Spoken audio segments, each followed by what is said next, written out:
Good morning. Today I'm going to introduce our mini project, which is fire alarm.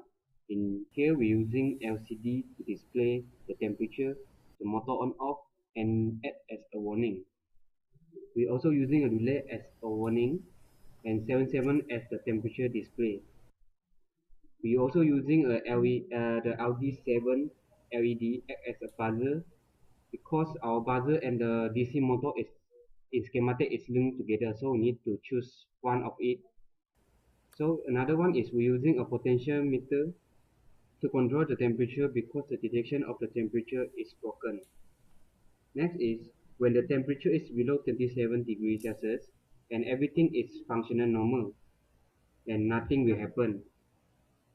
When the temperature is greater than 37 degrees Celsius, the backlight of the LCD and the relay will act as a warning to the pupil.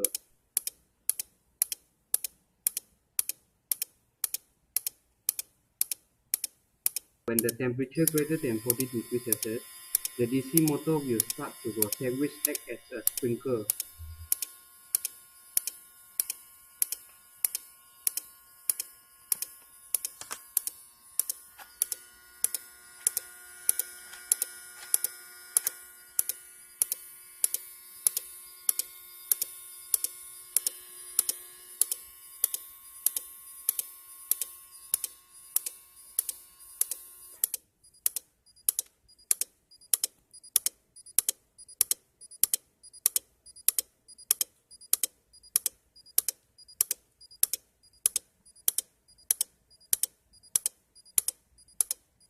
And the warning sound will keep going until the temperature less than 26 degrees Celsius, and it will stop the DC motor and the warning.